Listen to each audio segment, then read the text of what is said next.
Well, the man who opened the floodgates of cocaine trafficking here in the United States is out of prison and living in Northern California.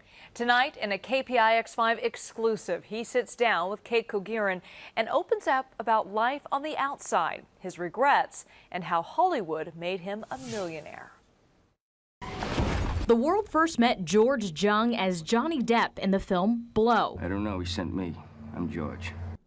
In his first sit-down TV interview as a free man, we met the George Jung. George got his start in the drug business in the late 60s as a pot dealer in Southern California. We were taking Winnebagos full of marijuana back to the colleges in the East, and the money was rolling in. He was busted in Chicago, did time in the federal pen. His cellmate, Carlos Letta Rivas. Carlos introduced George to a new business venture, cocaine.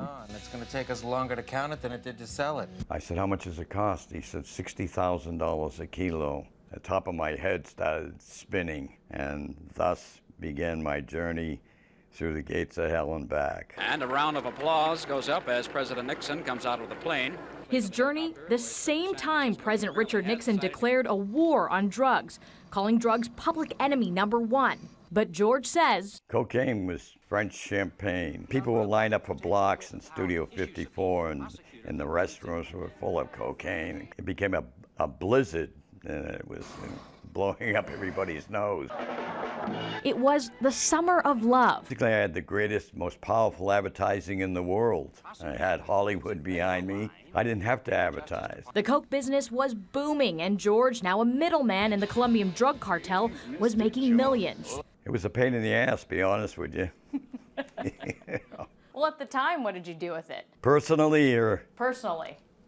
sex, drugs, and rock and roll. By the late 70s, George was the king of coke. He and his cartel used single-engine planes and abandoned runways, bringing in 85% of all cocaine to the U.S. He called it a walk in the park, and fear was his fuel. I was scared all the time.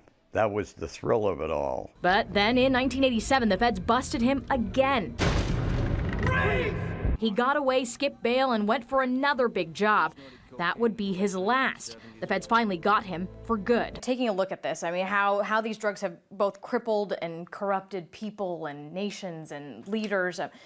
Do you have any regrets being involved in it? If I, at that time, had a crystal ball and could see into the future, I honestly wouldn't have involved myself in it. And it was a game, and I played it. And paid for it, nearly 20 years behind bars.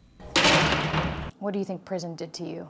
It rips your heart apart and your soul. The greatest thing that's taken away from you in there is love. And 20 years without love is devastating. There's going to be a huge percentage of people in the world that are going to judge me as Captain Evil, and I can't ever change that. And all I can do is take one step at a time, or I hope there's somebody up there, okay? And he looks upon my activities as completely frivolous. Cate Cauguiran, KPIX-5. We agreed not to reveal where George lives now, only that it's somewhere in Northern California. He's getting ready to release a new book and a sequel to the film Blow.